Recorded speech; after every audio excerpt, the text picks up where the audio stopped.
4-7, un rendez-vous hebdomadaire à ne manquer sous aucun prétexte.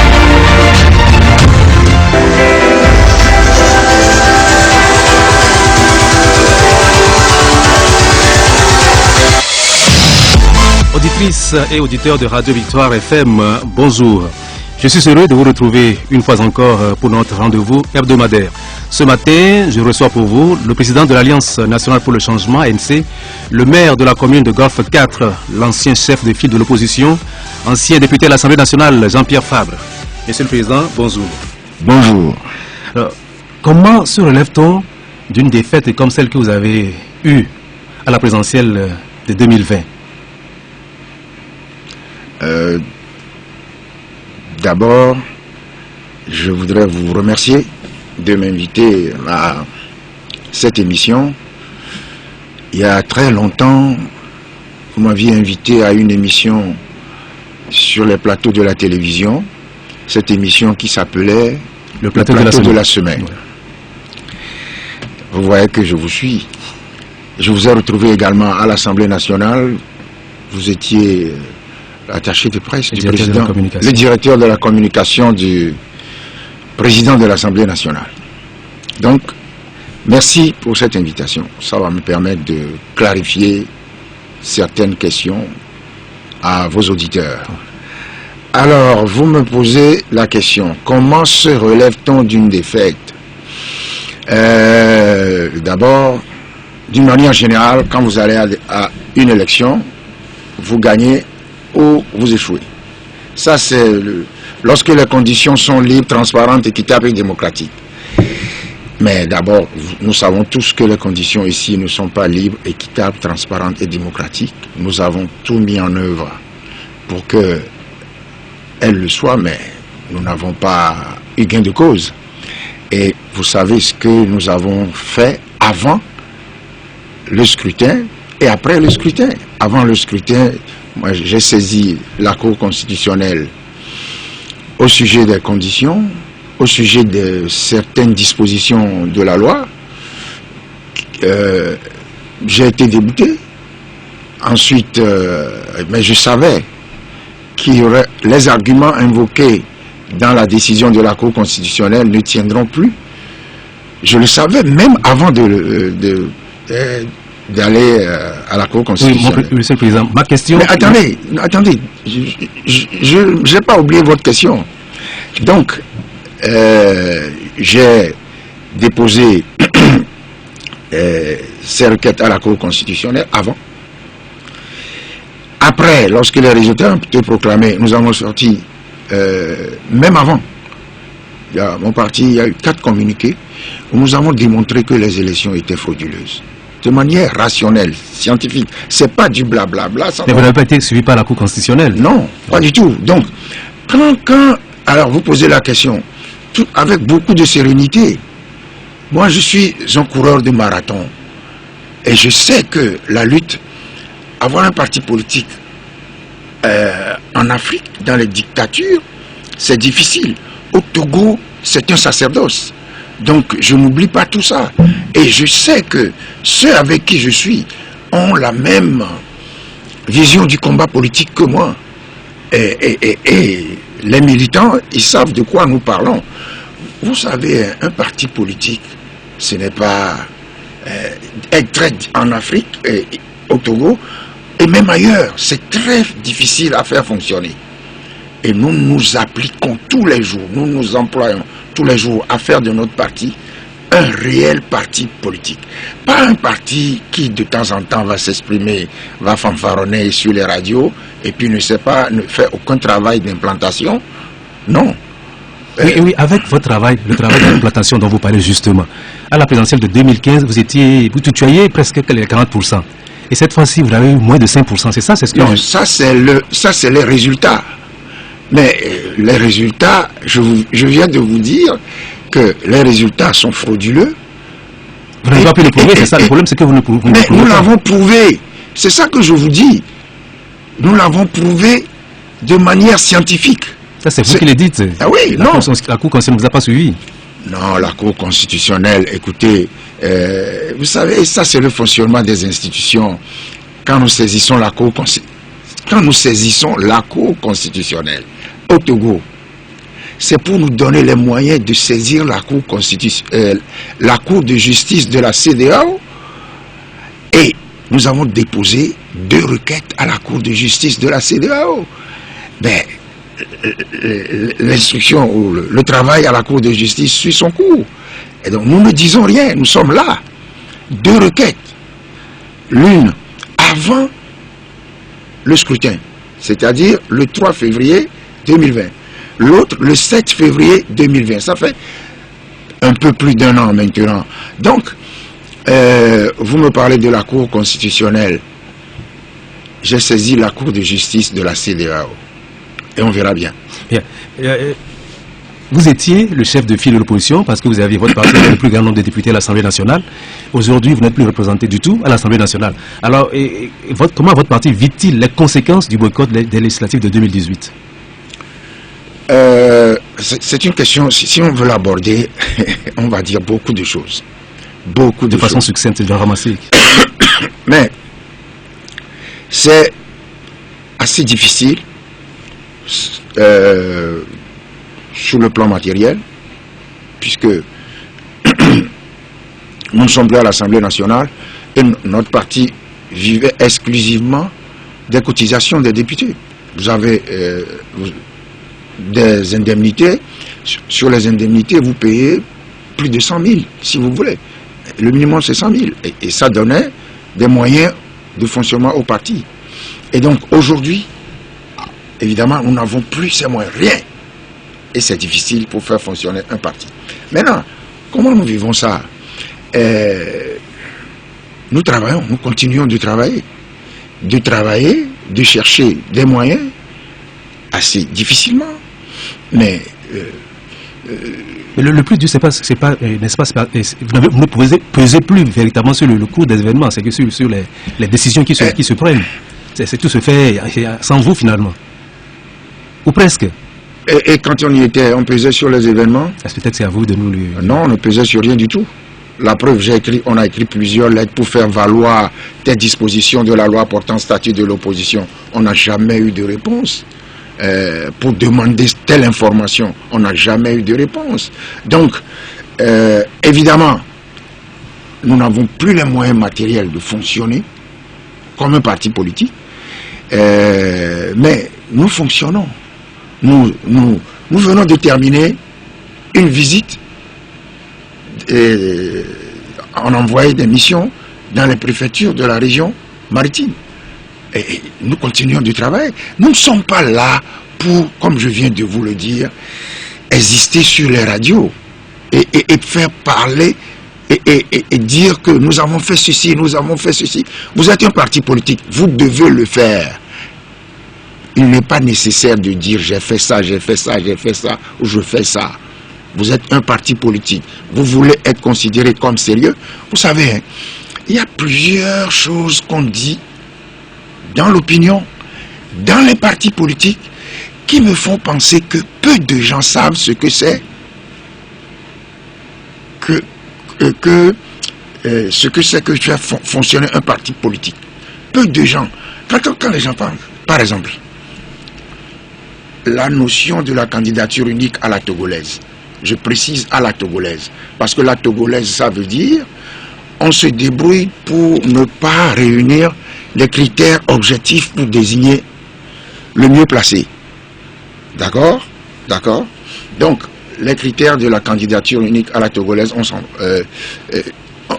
les gens disent des choses. La candidature unique.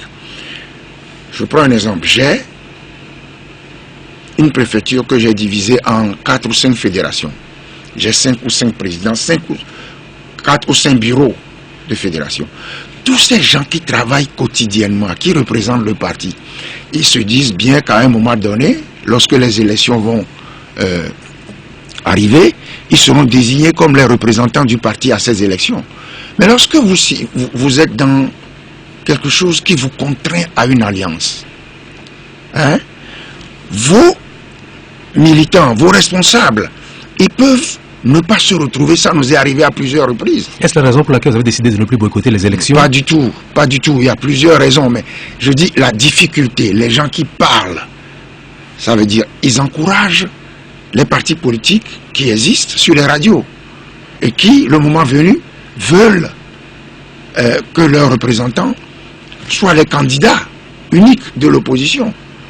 Non. Et quand on parle de ça, et quand quelqu'un se lève un jour et qu'il dit « j'ai la capacité de désigner le candidat unique de l'opposition », je dis qu'il ne sait même pas comment fonctionne un parti politique.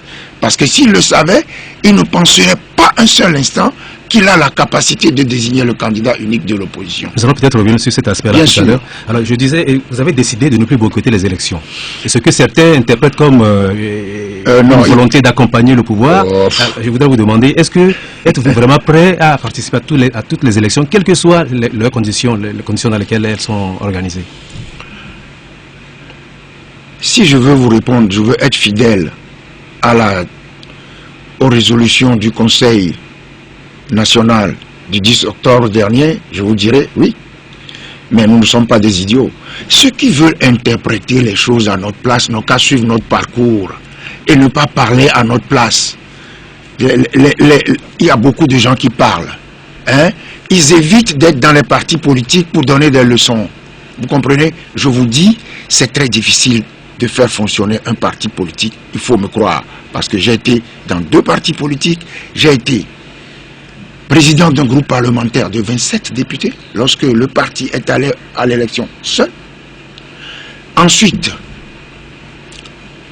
j'ai été président d'un parti qui avait 17 députés à l'Assemblée nationale, lorsque le parti s'est présenté dans un regroupement. Ça veut dire que j'ai perdu, moi, avec mon nom, avec notre parti, avec notre parcours, avec notre histoire.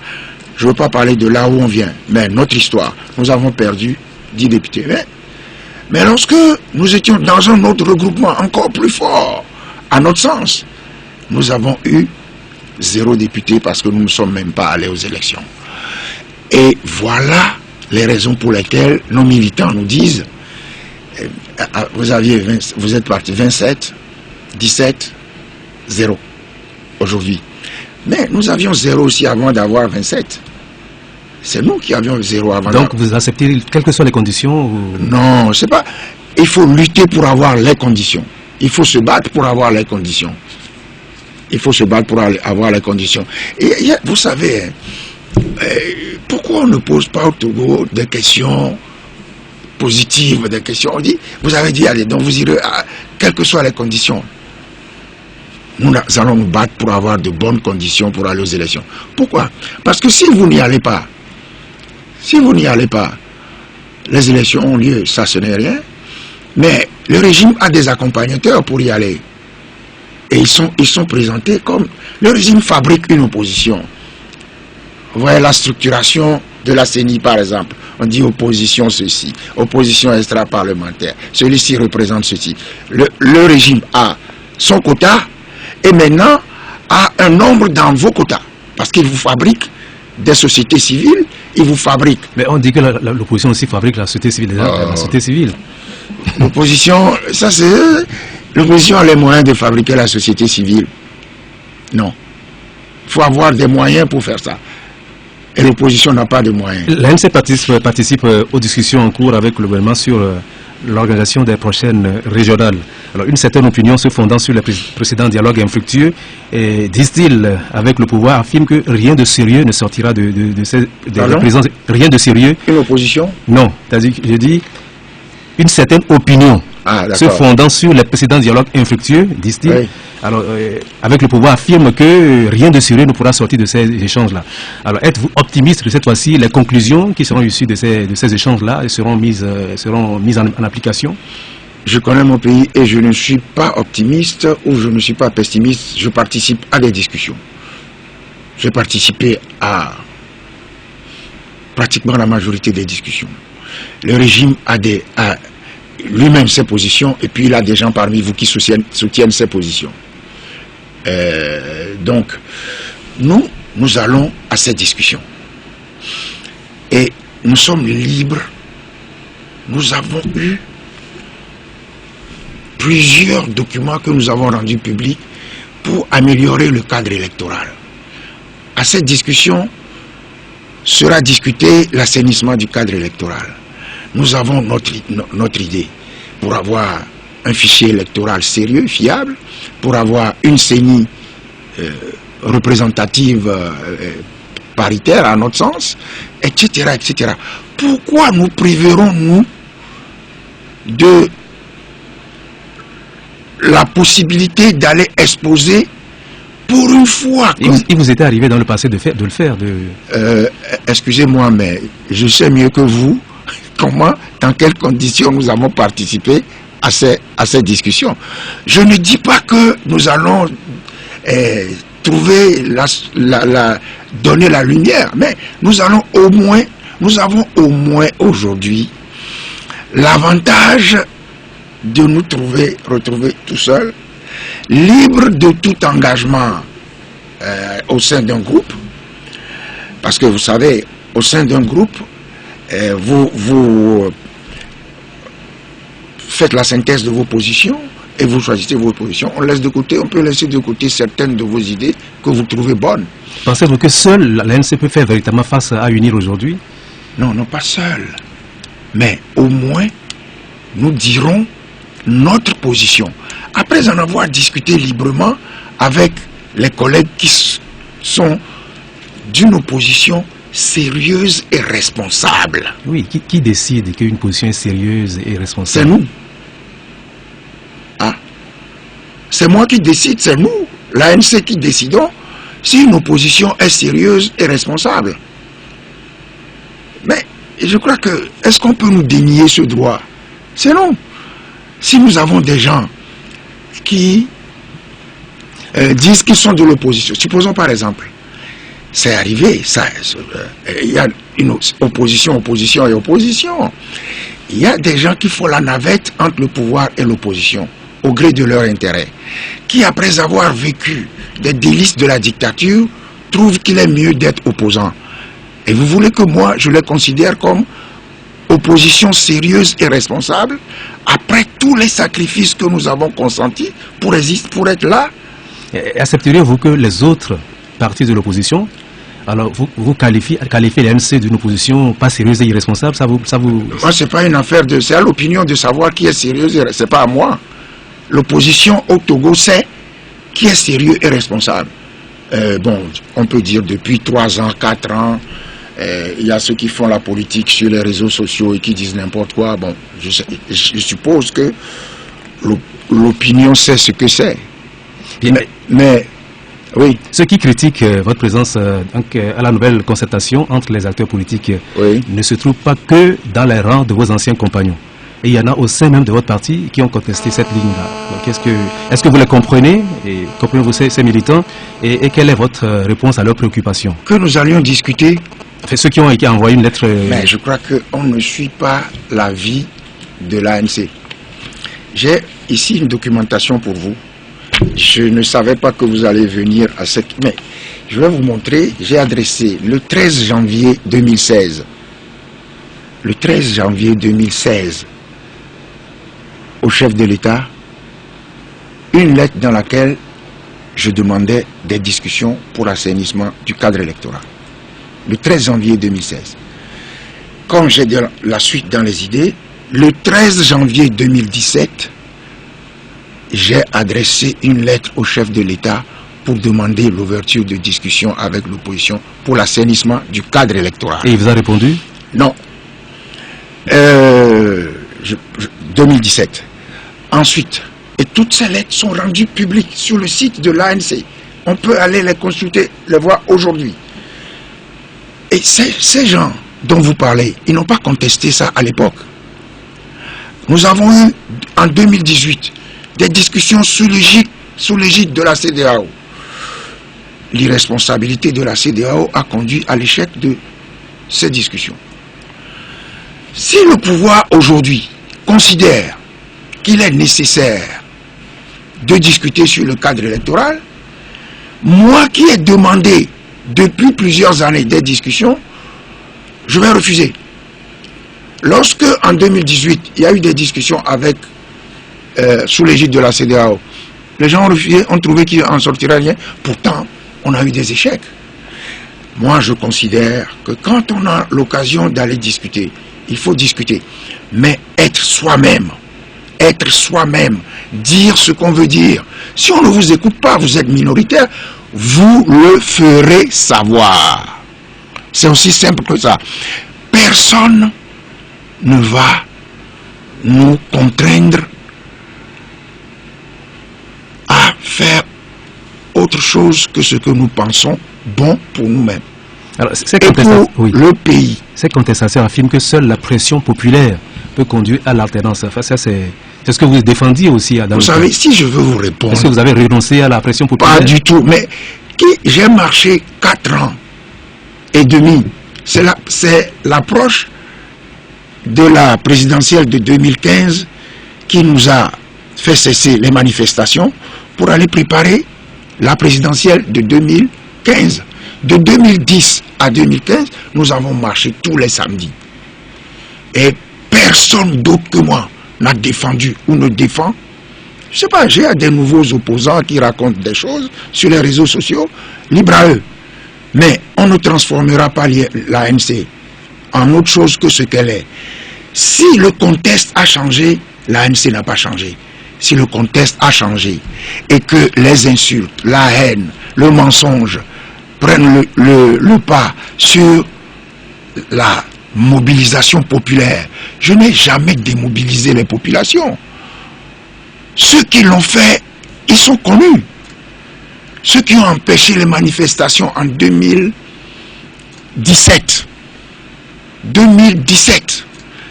par le mensonge sur les réseaux sociaux, par des inventions. Il ne faut pas faire des manifestations le vendredi. Jean-Pierre Fabre empêche que les manifestants n'aillent prendre d'assaut le camp militaire. Ah bon, au camp militaire, il y a des militaires avec des armes. Moi, je vais empêcher ceux qui peuvent prendre le camp militaire d'aller au camp militaire. Moi, je me frotterai, j'applaudirai s'ils prennent le camp militaire, puisque ce régime est une dictature militaire à façade civile. Donc, j'applaudirai. Mais ceux qui ont introduit ces mensonges... On ne peut pas dire d'un pays que c'est une dictature militaire, où il y a des institutions qui fonctionnent. Vous savez que non, je sais que vous devez dire ça, mais vous ne devez pas me le dire à moi. Si. Les institutions ne fonctionnent pas. Les institutions s'imposent à vous aussi. Les institutions ne fonctionnent pas. Et vous le savez bien. La Cour constitutionnelle, je l'ai saisi à 10 000 reprises, elle ne fonctionne pas. Rien, aucune institution ne fonctionne. L'Assemblée nationale ne fonctionne pas. Si. Non. Ce n'est pas parce qu'elle est là, elle vote des lois qu'elle fonctionne. Mais quand vous étiez là, elle fonctionnait. Mais quand on était là, on va y venir. Quand on était là, question au gouvernement, proposition de mise en place de commission parlementaire, au moins on le faisait. Au moins on le faisait. Voilà. Ce n'est pas parce que, vous savez, ce n'est pas parce qu'il y a des institutions qu'on est en démocratie. Ces institutions ne fonctionnent pas. Ce n'est pas parce que on a... Non, et vous le savez très bien. Ce n'est pas parce qu'on organise des élections auxquelles nous participons, peut-être nous rendant complices d'une dictature, que nous sommes en démocratie. Bien, nous allons revenir donc à la lettre de contestation des militants de l'ANC. Alors, aux contestataires, d'autres militants ont répondu rejetant le comportement des premiers. Alors, on a le sentiment que l'ANC est devenue finalement la cour du roi pété où tout le monde fait ce qu'il veut, c'est bien cela? Non, pas du tout. Ça veut dire que l'ANC existe, que le débat démocratique est là. Ça veut dire que l'ANC fonctionne avec plusieurs fédérations. Et apparemment, les militants ne connaissent pas les statuts qui régissent le parti. Et ça, c'est la faute à vous, les dirigeants. Non, ils ont le devoir. Ils ont le devoir de lire les statuts. Vous savez, moi, je ne vais pas ici, devant vous, me mettre à dire tel a fait bien, tel a fait mal. Si je veux, j'ai les arguments pour le faire, mais pas devant vous. À l'interne, je le dirai. Je suis le président du parti et garant de la cohésion du parti. Je ne dois pas critiquer les uns et donner raison aux autres. Vous avez vu, je vous dis, il y a des gens qui contestent. Il y a d'autres qui ne sont pas d'accord avec eux. ça témoigne de la vitalité de l'ANC qui a 105 à 108. On est en train de obsédé par le fait que le travail soit facile. Nous créons tout le temps des fédérations. Personne ne nous l'a demandé. Donc aujourd'hui, il y a ceux qui disent des choses. Il y a d'autres qui les contestent. Et moi je dis, nous appuyons sur les statuts du parti, en nous donnant le temps, nous allons régler ce problème, pas sous la pression de qui que ce soit, mais à notre rythme, parce que nous avons beaucoup de choses à affronter. Nous avons le contexte politique actuel à affronter. Malheureusement, il se pose ces problèmes. Et je ne veux, comme je vous l'ai dit, je ne veux pas parler de ça en public. Voilà. Ces courriers ont fait les choux gras de plusieurs journaux cette semaine. Voici très sommairement ce que l'on pouvait lire à la une ou dans les colonnes de ses confrères. Pour la lanterne, je cite, ça bouillonne à l'ANC. Et ce départ l'affaire des 30 millions de francs CFA et autres, les responsables discrédités par leurs propres militants. À la une de la Machette, voici ce qu'on pouvait y lire. ANC, 9 sauveteurs contre 9 frondeurs. Et la comédie continue. Flambeau des démocrates, tour de Babel à l'ANC. Se remettre en question, un article de Jaurès Quinvy. Faisant le constat de ce qu'il appelle une mésentente entre les fédérations internationales et le bureau national de l'ANC, Ouattara, les vainqueurs, posent la question suivante. Jean-Pierre Fabre réussira-t-il à resserrer les rangs des militants? Enfin, des gardiens se font d'une interrogation. Jean-Pierre Fabre est frappé par le syndrome Gilles-Christ Olympio. Une dernière question avant de passer à autre chose, Monsieur le Président. Je vous refile la question. Vous n'allez quand même pas, je vais au moins dire une phrase. Je vous refile la question posée par le gardien. Jean-Pierre Fabre frappé par le syndrome Gilles-Christ Olympio? Je ne sais pas ce que ça veut dire. Oui, ça veut dire que des contestations qui risquent de faire exploser l'ANC. On verra bien. Vous savez, j'ai toujours l'habitude de dire, pourquoi prévoir ce qui ne va pas se passer ou faire le malin en voulant dire des choses qui ne vont pas se passer. Je ne veux pas dire des choses parce que j'ai appris à être sage. Je ne veux pas dire des choses. Ceux qui écrivent, vous croyez que ce sont nos amis?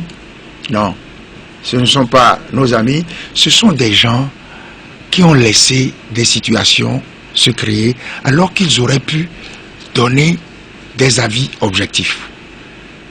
Vous savez, un de nos problèmes, c'est chacun donne des leçons à l'autre, en oubliant les difficultés qu'il y a à faire fonctionner un parti. Chacun donne des leçons à l'autre, chacun a un poulain, et chacun veut dézinguer un candidat potentiel qui n'est pas le sien, qui est affublé de tous les défauts. On écrit beaucoup de choses. Vous savez, j'ai dirigé 2 journaux dans ma vie, dans une vie antérieure. Je ne me suis jamais amusé à diffamer, à calomnier, comme c'est aujourd'hui l'habitude. Donc, vous ne trouvez pas normal que les journaux quand même s'interrogent un peu sur ce qui se passe par rapport à ce courrier-là que... Non, ils s'interrogent, oui. Sur ce ton moqueur ou des choses, le syndrome Gilles-Christ, je ne sais pas ce que c'est. Moi, nous, on était dans un parti. Le président du parti a décidé d'aller signer un accord sans nous prévenir et nous sommes partis. C'est aussi simple que ça. Il n'y a pas de syndrome ou de pas syndrome. Il y a simplement un parti, l'organe de décision, c'est le bureau national. Si le président fait autre chose sans l'accord du bureau national, ben, il met le parti en danger et nous avons utilisé notre droit d'aller créer un autre parti. Et ça déplaît énormément. Ça déplaît. Nous essayons d'être honnêtes. Je dis ceci. Toute tentative de déstabilisation d'un parti sérieux, rigoureux, intègre, va se heurter, fracasser sur le roc de l'intégrité morale. Parce que, contrairement à ce que les gens pensent, je dis, la morale a sa place en politique. Les gens pensent que la fin justifie les moyens. On peut mentir, on peut faire ce qu'on veut. Vous mentirez, peut-être, mais ça ne durera pas. Vos mensonges vous rattraperont. Mais le problème, c'est que tout le monde accuse l'autre de mentir. Et finalement, on est un peu perdu dans ce... Non. Il vous suffit, vous-même, il suffit à l'opinion de savoir faire la part des choses et de regarder. Et il ne faut pas dire que tout le monde accuse tout le monde. J'ai lu dans une interview, je pense, peut-être c'est une interview du père Afoyon où il fait appel au bon sens des Togolais. Le père Afoyon, dépassé par les mensonges, il dit, ben quand même, l'opinion n'a qu'à faire preuve de bon sens. C'est ça. Moi, je ne veux pas appeler l'opinion à faire preuve de bon sens, parce que l'opinion elle-même dépassée par les mensonges. Si vous voulez me faire dire certaines choses, je vous dirai, lorsque la stratégie du mensonge est portée par quelqu'un... Je vais vous poser une question. On va faire retour à la constatation. Allez, laissez-moi terminer ma phrase. Oh. Oui, lorsque la stratégie du mensonge est portée par quelqu'un qui porte soutane et dont tout le monde pense qu'il ne peut pas être là-bas, eh bien ça perturbe l'opinion. Ça perturbe l'opinion. Moi, j'ai le droit de dire, si quelqu'un ment, parce que je sais qu'il ment, puisque je suis là. Peut-être qu'il se trompe, on peut se tromper aussi. Quand on se trompe, l'humilité vous oblige, et le courage vous oblige à le reconnaître publiquement. Publiquement, je me suis trompé. Et je peux vous dire que je sais que des gens ont tenté d'aider la personne à faire amende honorable et à dire je me suis trompé. Mais il y a aussi un crime dans l'usage d'une personne qui a un certain âge. Vous savez, quand on a un certain âge, on évite de se mêler de certaines choses parce qu'on perd le sens du discernement. Vous savez, il y a une maladie, je veux pas, qu'on appelle la sénilité, qui n'est pas une insulte, mais moi, quand j'aurai 90, 95 ans, je ferai en sorte que mon opinion, qui n'est plus une opinion aiguisée, ne s'impose pas à quelqu'un, parce que je pense, comme le dit le dictionnaire, la sénilité, c'est la dégénérescence des facultés mentales et physiques liées à l'âge. Ce n'est pas une insulte. Ce n'est pas une insulte, mais c'est irrémédiable. Lorsqu'on prend de l'âge, il faut accepter qu'on n'a plus... Mais on trouve des gens à cet âge qui sont encore lucides et... Oui, mais ils ne se mêlent pas de tenter d'imposer un candidat unique à quelqu'un. Parce que ça, c'est l'exemple que vous avez perdu, le discernement. Bien, alors on revient donc à cette concertation nationale. Les partis membres de la DMK, et il y a aussi le CAR, et d'autres partis exigent avant toute participation aux travaux de la CENAP que le contentieux né de la dernière présidentielle soit vidé. Alors, les comprenez-vous, ou pour vous, il faut tourner la page du scrutin de 2020? Mais, monsieur Delagbo, oui. Je viens de vous dire que j'ai déposé 2 requêtes auprès de la Cour de justice de la CEDEAO. Est-ce que vous voyez là-bas une envie de tourner la page? Non, je n'ai pas encore retiré mes requêtes. D'accord? Je vous dis, personne ne parlera à ma place. Parce que, on sait, nous sommes un parti. On essaye d'agir au mieux des intérêts du parti et des populations togolaises. Donc, nos requêtes sont toujours là. Alors, nos collègues, chacun agit selon ses intérêts, d'accord, hein? Ils agissent. Seulement, il y a une chose sur laquelle je ne suis pas d'accord avec eux, c'est de dire qu'il y a une crise maintenant. Non. Si j'ai déposé 2 requêtes, j'ai déposé une requête en mai 2020, 19 à la Cour constitutionnelle. J'ai été refoulé. D'accord? Après, j'ai déposé encore en janvier 2020, juste avant le scrutin, j'ai déposé des requêtes. J'ai été débouté. Et tout ça, je faisais pour déposer finalement à la Cour de justice de la CEDEAO. Donc, la crise ne date pas des élections. Pourquoi on me dit qu'il y a une crise avant les élections? Pourquoi moi je déposais des requêtes à la Cour constitutionnelle? Il y avait une crise. Pourquoi est-ce que nous sommes allés, la CEDEAO est venue diriger des discussions ici qui ont échoué? Et l'échec de la crise entraîne la continuation, l'échec du dialogue entraîne la continuation de la crise. Pourquoi me parle-t-on aujourd'hui d'une crise qui serait née d'un contentieux de l'élection présidentielle? La crise, ça fait longtemps qu'elle est là. Est-ce que vous comprenez ceux qui demandent que, avant toute concertation, que le contentieux soit vidé? Vous qui avez contesté la présidentielle, enfin, les résultats de 2010 pendant 5 ans, est-ce que vous comprenez ceux qui aujourd'hui disent qu'il faut que le contentieux soit vidé avant de passer à autre chose? Non, je ne veux pas dire que je les comprends, je veux dire c'est leur position. D'accord? Ils ont une position, je ne les ai pas critiqués publiquement. Vous m'interrogez là-dessus, je vous réponds. Et croyez-moi, je suis fondamentalement convaincu de ce que je dis. Je ne veux pas ramener le problème togolais au contentieux de l'élection présidentielle de 2020. Je ne veux pas ramener la crise togolaise qui date de plus longtemps à ça.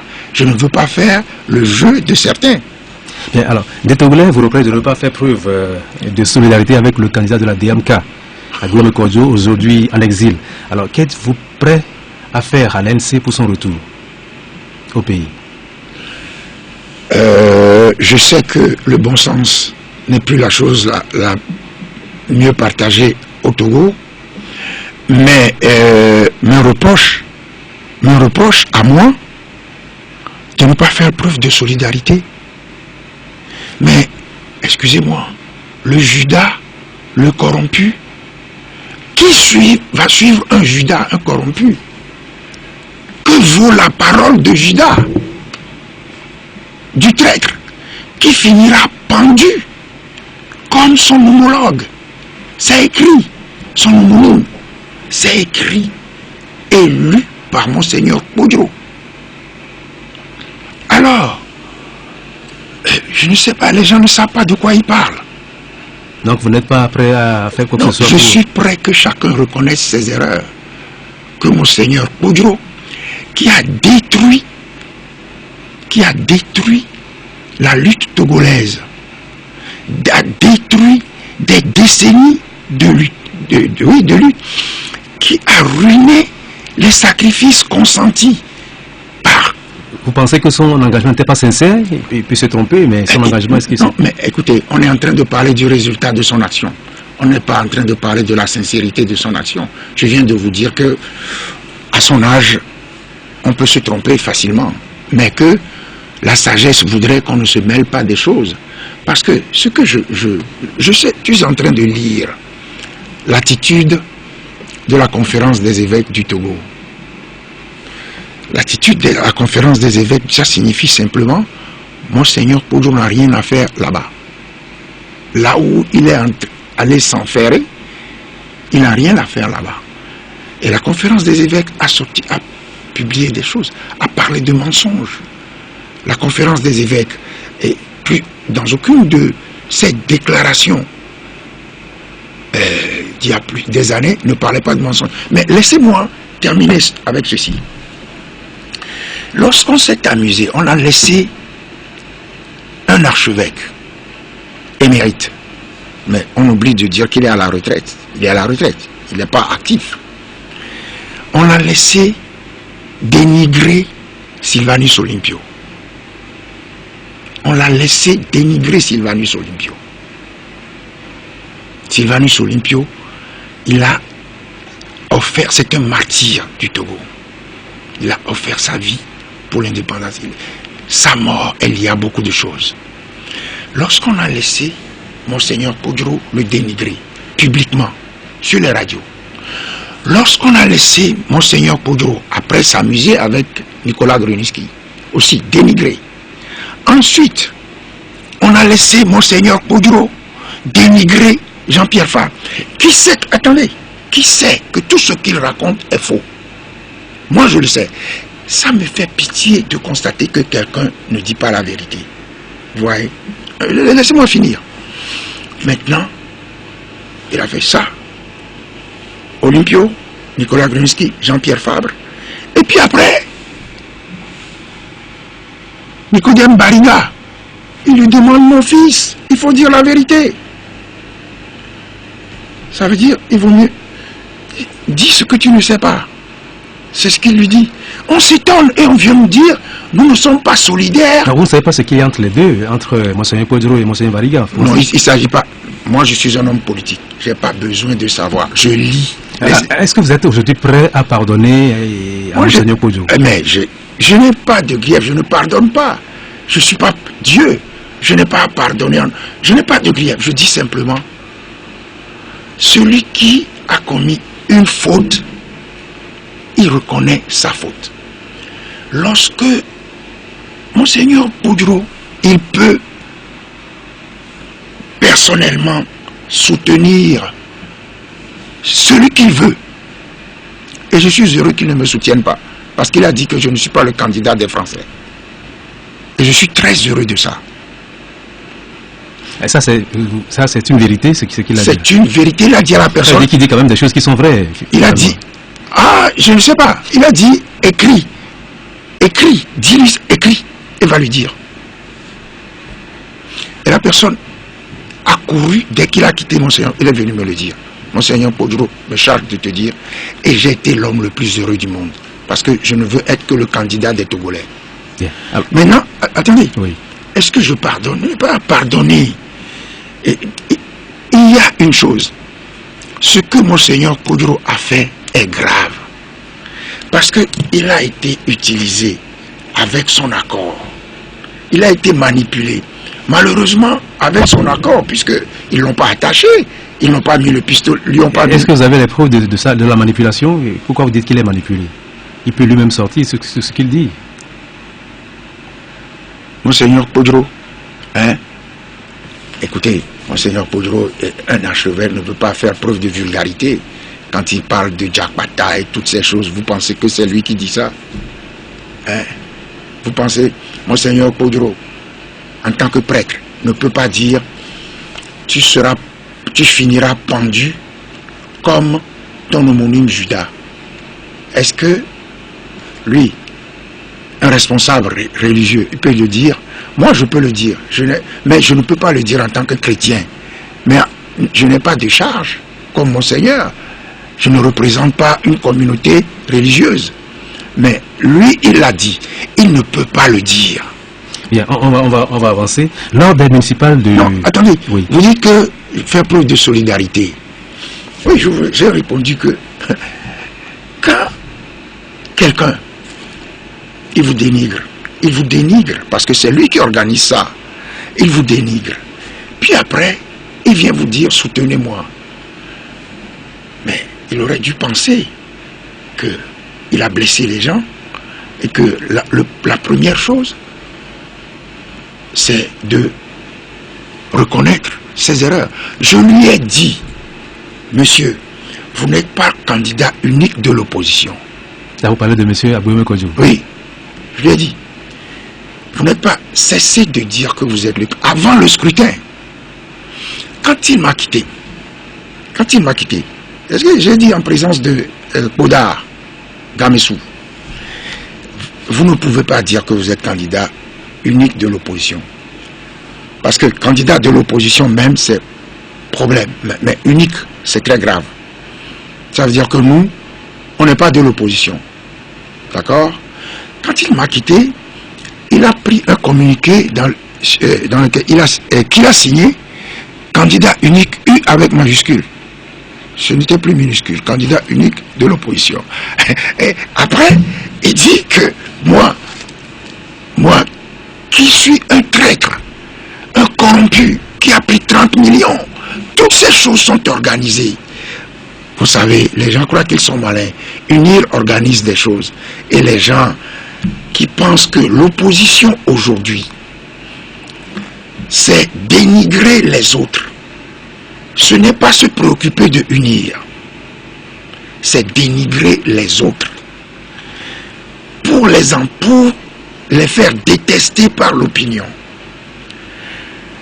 Quand on aura fini tout ça, je crois qu'il faut que l'opinion... Ce sont des accusations que les partis, que vous lancez les uns les autres. Excusez-moi, ça n'est arrivé qu'à partir de 2017-2018. Excusez-moi, ça fait un moment que je suis dans l'opposition. Je ne m'occupe jamais de mon voisin. Comme je ne m'occupe jamais de la feuille de mon voisin quand j'étais élève. D'accord? Donc, ces choses, c'est la mode aujourd'hui. Donc, quand je m'interroge, je vous dis, le contexte a changé. Ce n'est pas l'ANC qui a changé. L'ANC est restée fidèle à elle-même.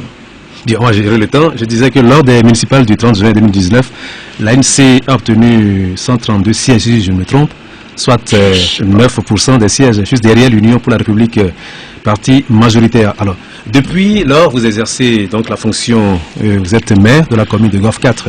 Alors, monsieur le maire, comment vous vivez cette expérience? C'est une expérience, d'abord, exaltante. Les électeurs m'ont fait confiance, donc ça témoigne d'une certaine confiance que les gens ont en mes capacités de gestion d'une commune. Et je les en remercie. Expérience captivante qui n'a rien à voir avec le rôle d'un député d'opposition à l'Assemblée nationale. À l'Assemblée nationale, vous votez les lois et vous contrôlez l'action du gouvernement. Si vous êtes de l'opposition, personne ne vous écoute. Donc, votre action, bon. Mais là, aujourd'hui, je dirige un exécutif municipal. Ça veut dire une partie du bien-être des populations de ma commune dépend de moi. Et donc, je dois me montrer à la hauteur. Et qu'est-ce que vous avez fait jusqu'à présent? Est-ce que ce que vous avez déjà fait et qui augure d'un avenir? Ah, mais si vous m'avez laissé terminer, vous auriez vu que je vous aurais parlé des moyens. Vous aurez parlé des moyens. D'abord, qu'est-ce qu'il faut faire? D'abord, il faut savoir ce qu'il faut faire avant de savoir ce que vous avez fait, avant de savoir ce qu'on va faire. Ce qu'on fait. Ce qu'il faut faire, c'est régler des problèmes. C'est des problèmes quotidiens. Ça va de la découverte d'un cadavre dans votre commune. Si vous ne vous débrouillez pas très rapidement pour suivre la procédure, le cadavre va pourrir. Vous voyez, les caniveaux, les latrines publiques, la collecte et le transport des déchets, des ordures ménagères, les infrastructures, la construction des infrastructures, tout est à faire. Parce qu'on a laissé des gens faire n'importe quoi. Couvrir les caniveaux, c'est très dangereux. J'ai eu le président de ma fédération d'Anquen est venu une fois ici à Lomé. Il ne voyait pas bien tomber dans un caniveau. Donc, il faut faire toutes ces choses. Malheureusement, les moyens ne sont pas... Vous n'avez pas l'appui du gouvernement ou bien vous avez l'impression qu'il vous savonne la planche? Est-ce que vous avez l'appui ou bien est-ce qu'il vous savonne la planche? Savonner la planche serait une expression un peu forte. Mais le gouvernement vous met les bâtons dans les roues. Savonner la planche est un peu plus fort que mettre les bâtons dans les roues. Ça veut dire, par exemple, vous avez une chose qu'on appelle les PAM, qui n'existe qu'à Lomé, et qui prive le Golf 4 des recettes du marché d'Adaolato. Des milliards. Et qui prive le Golfe 2 des recettes du marché de... comment on appelle, Jiranawi. Bon, et c'est des recettes importantes avec lesquelles on peut faire beaucoup de choses. Mais, vous voyez, le marché est là. Tout autour, il y a des caniveaux, il y a des rues qui relèvent de nous, qui relèvent de la commune. Ça veut dire, le marché, Adaolato, ramasse et collecte de l'argent, mais nous collectons de l'argent ailleurs pour venir réparer les caniveaux tout autour du marché. Ça n'a aucun sens. Mais c'est la loi, c'est la loi, une loi, c'est même pas une loi, hein, la création de l'EPAM. Moi je vous dis, vous entendrez parler de nous avec l'EPAM. Nous ne comptons pas nous laisser faire avec l'EPAM qui est une création. Tout à l'heure je vous disais que nous sommes en dictature. Hein? Voilà un exemple. L'EPAM, sur toute l'étendue du territoire, la gestion des marchés relève en compétences propres. Compétences propres relève des marchés, des communes. Sauf à Lomé, où le marché d'Adaolato et le marché, je crois, il y a Bossimé aussi, le marché d'Adaolato et Jiranawi, qui sont soustraits de la gestion des communes Golfe 4 et Golfe 2. Et ça ne se trouve nulle part. C'est article 80. Oh, je ne veux pas me... Non. Mais c'est en compétence propre. Bien. Nous allons observer donc, je vous dis, vous demandez qu'est-ce qu'on va faire, qu'est-ce qu'on a pu faire. On continue. Nous avons, pour cette année, un budget de plus d'à peu près 600 millions consacrés à l'investissement. Pour construire des latrines, pour curer des caniveaux, pour régler certains problèmes. C'est beaucoup par rapport aux moyens dont nous disposons. La crise sanitaire continue de donner du grain à moudre aux journaux de la place. Presque tous les confrères ont encore abordé le sujet dans ses différents aspects. Pour ne pas tomber dans la monotonie, nous nous abstenons ce samedi de proposer une revue de presse sur la Covid-19. Alors, Monsieur le Président, vous connaissez les dernières mesures annoncées par le gouvernement. Comment les trouvez-vous? Et plus largement, quelle appréciation portez-vous sur la gestion de la crise sanitaire au Togo? L'appréciation des dernières mesures, on est retourné aux mesures du début qu'on a renforcé un peu. Le port obligatoire du masque, lavage des mains, distanciation physique, ça c'est la base. Maintenant, rassemblement on a interdit les rassemblements de plus de 50 personnes, etc. On n'aurait pas dû baisser la garde. C'était visible à un moment donné qu'on a baissé la garde. Et c'est ça qui a entraîné la flambée de la contamination. C'était voir à la plage, c'était difficile de supporter le nombre de personnes qui étaient à la plage le dimanche, collées les unes aux autres. J'ai même eu à toucher un mot au préfet à l'époque, j'ai eu à discuter avec la responsable sanitaire de Golfe 4, etc. On est retourné à la rigueur du début, c'est une bonne chose. Maintenant, il faut accentuer la vaccination. C'est ça que le gouvernement s'apprête à faire. Et je souhaite que ça ne soit pas perçu comme une obligation ou des contraintes, mais que les gens comprennent que c'est une réalité effrayante et qu'il faut se protéger et protéger les autres. Nous qui en sommes guéris, je crois que ce n'est pas obligation morale que j'ai informé de ma guérison et que j'ai demandé que les gens, les populations aillent se faire vacciner. Et j'insiste là-dessus, il y a eu une multiplication aujourd'hui des points de vaccination, des centres de vaccination. Il y en a partout c'est une bonne chose. Et il faut aller se faire vacciner pour créer les conditions de l'immunité collective qui empêche le développement de la pandémie et sa disparition à terme. Vous avez donc dit publiquement que vous avez contacté le virus. Alors pourquoi avoir choisi de faire part de cette histoire-là à la population? Parce qu'on sait que beaucoup d'autres personnalités certainement ont eu ce mal-là, mais ils n'ont rien dit. Pourquoi vous avez choisi de le dire? Ben, bon, ça dépend de chacun.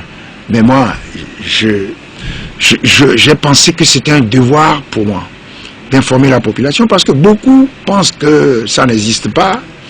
Et donc, moi qui ai contracté la maladie, en prenant toutes les précautions possibles, j'ai voulu dire que il faut prendre les précautions, continuer de prendre les précautions et se faire vacciner. Ça n'est pas une volonté de jouer les vedettes. Moi, ça n'est pas dans ma nature de jouer les vedettes. Voilà, et Monsieur le Président, une autre personnalité assez connue dans le microcosme politique togolais, le président des FDR, Maître Apevon, a aussi vécu la douloureuse expérience de la maladie au coronavirus. Il a, comme vous, eu le courage de le clamer haut et fort. Alors, certains vous ont fait le reproche d'avoir partagé votre expérience avec l'ensemble des Togolais. Il y en a même qui disent que vous et Maître Apevon, vous êtes mis au service du gouvernement. Visiblement, votre démarche n'a pas été bien comprise par ces personnes. Je suis persuadé que c'est une petite minorité et qui de toute façon va me critiquer. Elle ne trouvera jamais quelque chose de positif dans ce que je fais. C'est ce que j'ai dit tout à l'heure. L'opposition aujourd'hui consiste à flinguer Kofi, à flinguer Kodjo au lieu de s'occuper du fort. C'est le problème du Togo, c'est le contexte. Et donc il faut qu'on mette fin à cela. Mais ça ne me fait ni chaud ni froid. J'ai appris que Maître Apevon, après moi, je lui ai fait un petit message et il m'a répondu très gentiment. Et donc... Voilà, j'ai eu un communiqué par WhatsApp, je ne sais pas si c'est réel. Le ministre du Tourisme aurait demandé aux responsables des hôtels d'obliger tous les personnels des hôtels à se faire vacciner. Et sinon, il demande qu'ils soient mis en congé, il refusait de les mettre en congé technique. Qu'est-ce que vous pensez de cette façon de procéder? C'est presque qu'on oblige finalement les gens à se... Je crois qu'il faut inciter, faire une campagne de sensibilisation, expliquer. Lorsqu'on arrive à inciter, à obliger une catégorie socio-professionnelle ou les membres d'un personnel, on donne l'impression de faire de la discrimination. Et d'ailleurs, ça, c'est pas compréhensible. Donc, il ne faut pas obliger. Et pourquoi le gouvernement n'oblige pas? Je suppose que le gouvernement a compris qu'il ne peut pas obliger. Et c'est la raison pour laquelle le gouvernement se fait beaucoup de sensibilisation, etc. Bon, j'ai répondu à votre question concernant, bon, comme d'habitude, Fabre, il aime beaucoup l'argent. Il est allé demander à la population qu'il aime, à toutes les populations, je les aime beaucoup. C'est pour ça que je leur demande d'échapper aux conséquences de la maladie. C'est tout. Ouais. Je n'ai pas besoin d'argent. Je suis déjà complètement satisfait d'avoir appelé les populations. Et je répète aujourd'hui qu'il faut aller se faire vacciner. Et vous-même, vous êtes fait déjà vacciner? Et je me suis fait vacciner. Alors, nous allons maintenant aborder certains sujets en débat au sein de la population depuis un moment. Nous allons commencer par la hausse des tarifs aux de péage et l'entrée en vigueur de la taxe sur les véhicules à moteur sur lesquels la NC visiblement était à tonne. Alors, quelle est votre position sur ces sujets? C'est-à-dire que à tonne, il faut aussi perdre. C'est quelque chose qui est arrivé tout récemment. On parle de tout très rapidement sans se renseigner, sans savoir de quoi on parle, sans examiner les contours des choses. Donc on n'est pas à tonne. On dit simplement personne n'est contre des taxes, la participation des populations au financement de ceci ou de cela. Hein. Les taxes sont faites pour ça. Mais nous sommes contre la brutalité de ces mesures. Sans explication, sans sensibilisation, sans mettre les populations à contribution. Il ne faut pas que les gens aient l'impression que aujourd'hui on leur dit de payer ceci. Surtout que il y a des scandales financiers à répétition dans la presse, n'est-ce pas? Il y a, vous savez, le FAIR, le SAFER. On est parti du FAIR au SAFER sans faire le point, sans expliquer ce que sont devenus les sous. On a dissous, on a créé toutes ces choses qui laissent aux populations le sentiment que on leur demande de contribuer sans explication, on les pressure, ça n'est pas une bonne chose. Le processus de décision doit être participatif. Oui, le ministre Trimois, porte-parole du gouvernement, avait dit que les syndicats avaient été consultés avant, donc que c'est... Et les syndicats étaient d'accord? Et visiblement, c'est ce qu'il disait. Non, je crois qu'il faut expliquer, Bien, alors nous allons parler maintenant de l'affaire Bolloré. Là aussi, on ne nous a pas entendu. Est-ce que vous avez un mot sur l'affaire Bolloré? Mais je ne comprends pas très bien quand vous dites on ne vous a pas entendu. Est-ce que c'est tout le temps qu'il faut qu'on se fasse entendre? Je suppose que les populations comprennent très bien ce qui se passe. Quand nous parlions de Bolloré, personne ne parlait. J'ai commencé à parler de Bolloré. Je vous ai dit que j'ai une documentation, je vais vous la laisser. C'est sur notre site, le site de l'ANC. En 2016, dans le cadre de l'affaire Servère-Togo, ça va être long à expliquer ici, nous avons écrit au Premier ministre pour demander la copie du contrat de concession de S3M Bolloré Africa Logistique. C'était pour faire quoi? 2016. C'est sur notre site. 2018. L'affaire Bolloré a éclaté. On dit que Bolloré est poursuivi en France pour corruption d'argent public étranger. Corruption d'argent public étranger, c'est-à-dire, on dit, la justice française dit, Bolloré a corrompu les chefs d'État de Guinée et du Togo, donc Faure Gnassingbé. Il a financé leur campagne, une partie de leur campagne, contre l'obtention de la gestion des infrastructures portuaires de Conakry et de Lomé. Point. Qu'est-ce que nous avons fait? Nous étions à l'Assemblée nationale. J'ai les copies des lettres ici pour deux actions. Première action, affaire Bolloré, question d'actualité au gouvernement par la députée Amédranvi Manavi, Isabelle.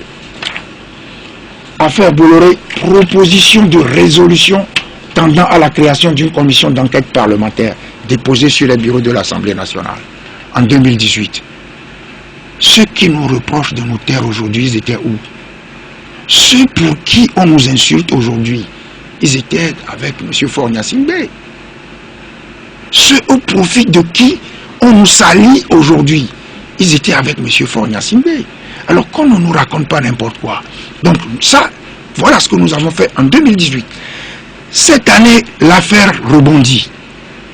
On dit, Bolloré accepte d'avoir corrompu. Bolloré dit, j'accepte d'avoir corrompu le chef d'État. Pensant qu'il lui suffisait de payer, comment on appelle ça, il lui suffisait de payer pour se tirer d'affaire.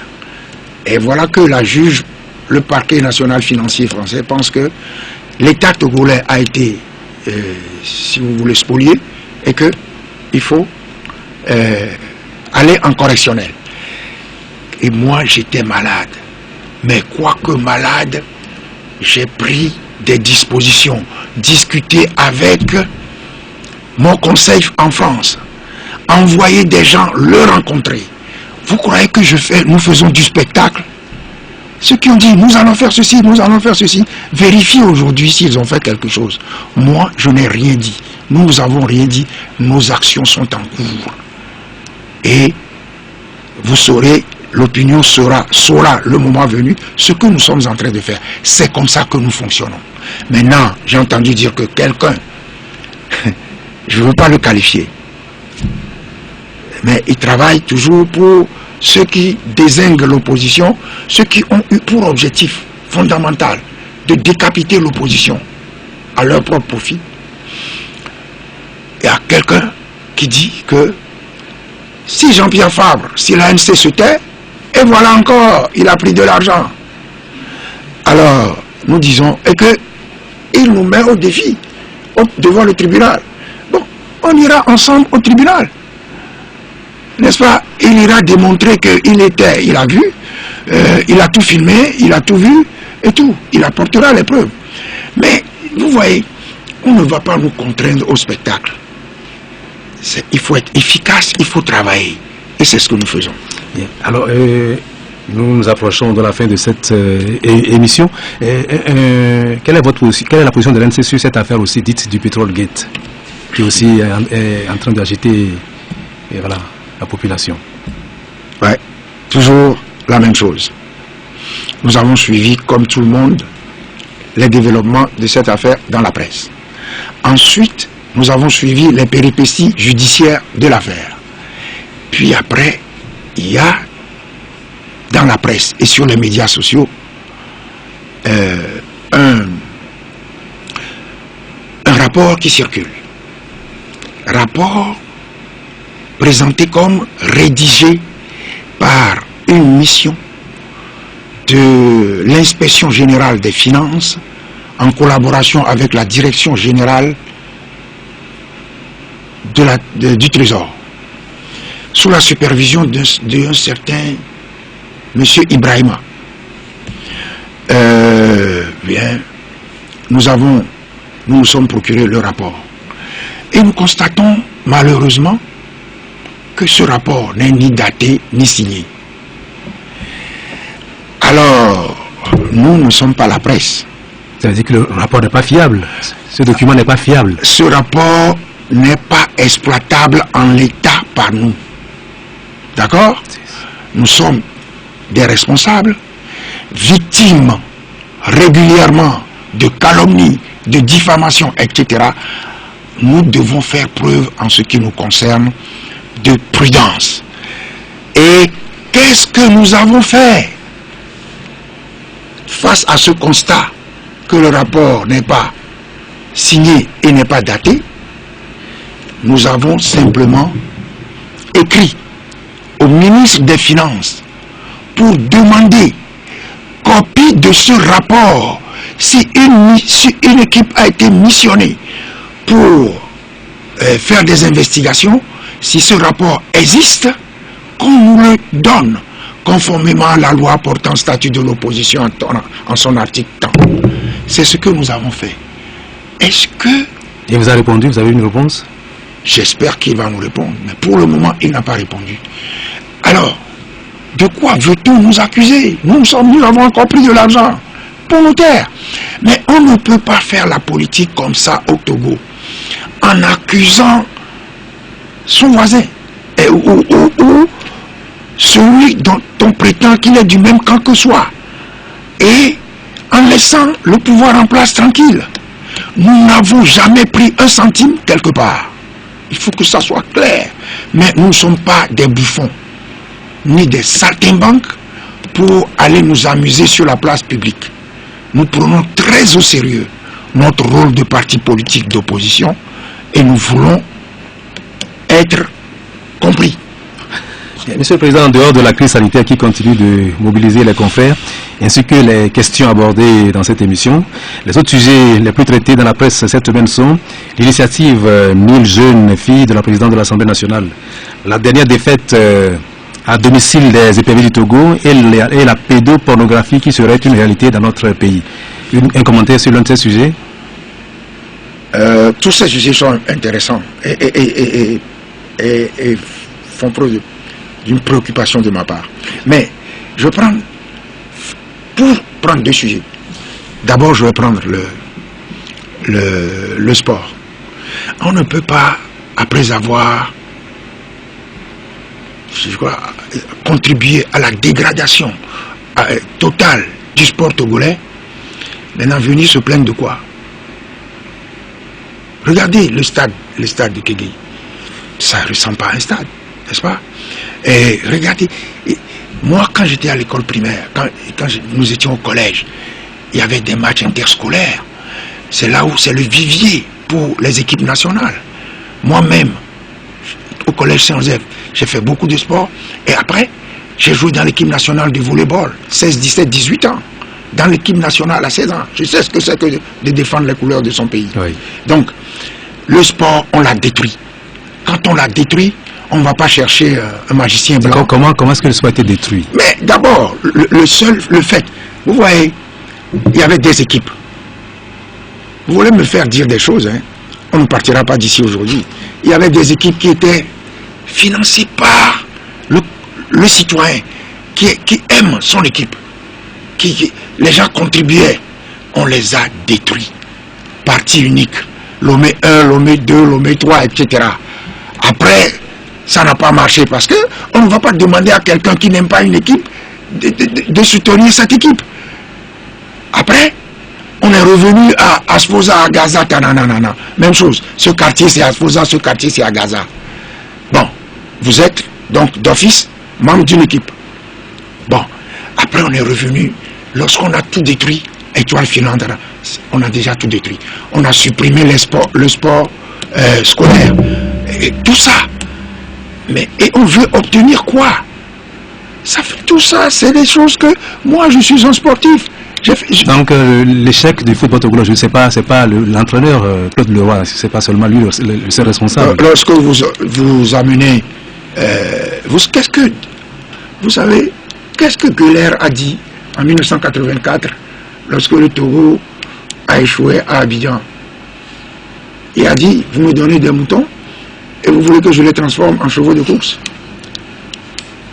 Gueuler était l'entraîneur en 1970 de l'équipe nationale de football du Togo, à l'époque où ils sont allés battre le Ghana, éliminer le prestigieux Ghana au Ghana. Donc, le sport, on l'a détruit avec le parti unique. Et le parti unique, il est toujours là. Et qu'est-ce qu'on fait aujourd'hui pour que ça redémarre? Il faut les infrastructures sportives. Il faut aider à la construction des infrastructures sportives dans les quartiers, dans les écoles. Vous savez, les écoles n'ont même pas de place pour faire du sport. Moi, quand j'étais à Togoville, on avait 7 terrains de football, 4 terrains de basketball, à peu près 4 à 5 terrains de volleyball, un terrain de tennis. C'est de là que moi je sors. C'est pas une école sport-études. Mais ça en a l'air. On ne faisait que ça. Lever à 5 h du matin avec sa carte. Vous courez les 400 mètres autour du stade, autour du terrain de football. Vous donnez votre carte. Si vous n'avez pas couru, le frère qui est chargé du sport ne verra pas, puisqu'il n'a pas votre carte. Vous êtes puni. Donc toutes ces choses, il faut réintroduire le sport à la base, à l'école, dans les quartiers. Ça ne tombe pas du ciel, des génies de football. Ça se forme. Voilà. Alors, le deuxième sujet sur lequel vous voulez... Le deuxième sujet, c'est, vous parlez de pédos, ça me fait froid dans le dos. Mais je peux vous garantir que tout ça vient du parti unique, tout ça vient de la dégradation des mœurs. Oui, de la dégradation, mais pas du parti unique. Mais qu'est-ce qui crée la dictature, crée la dégradation des mœurs? C'est pas le parti unique qui va demander aux gens de faire des choses comme ça. Si, mais vous savez, lorsque la dictature crée la... C'est connu que la dictature crée la... Non, mais ces choses-là existent dans les pays démocratiques. Hein. Oui. C'est maintenant que nous copions ces trucs-là. Donc, c'est pas forcément une affaire de dictature. Non, vous savez, c'est une affaire de... Il y a une classe qui est riche, une classe qui est pauvre, et les pauvres voient ce que font les riches et veulent faire ce que font les riches. C'est la dégradation. Quand il y a ça, la dictature crée un fossé entre les possédants et les pauvres. Voilà. Alors je voudrais quand même qu'on dise un dernier mot, donc sur, un mot sur l'acquittement, c'est à l'étranger, du président Laurent Gbagbo, de Charles Blé Goudé. Alors qu'est-ce que vous avez pensé quand... La première chose, je me suis réjoui pour les deux. Je pense qu'ils ont traversé des moments difficiles. Et avec, pour les deux, je pense, courage, sérénité et dignité. Donc, je leur souhaite de rentrer chez eux pour contribuer à l'apaisement politique dans leur pays. Et la CPI, qu'est-ce que vous avez dit par rapport? Ah voilà, j'allais le dire. Je pense que l'acquittement de Laurent Gbagbo vient à point nommé pour restaurer un peu l'image dégradée de la CPI.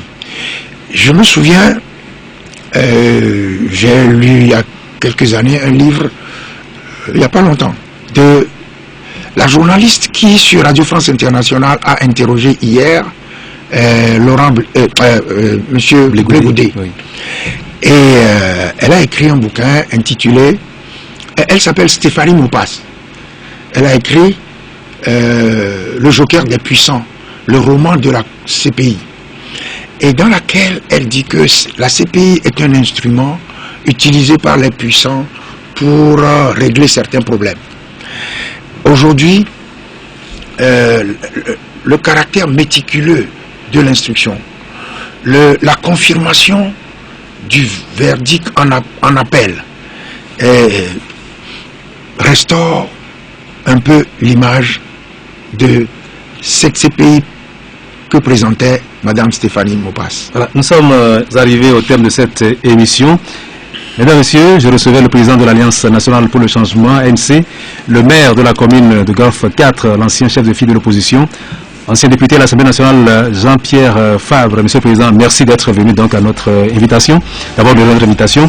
Mesdames, Messieurs, merci de votre aimable attention. Je remercie également mon fidèle compagnon en VSC et notre technicien du jour, Haïté Messan.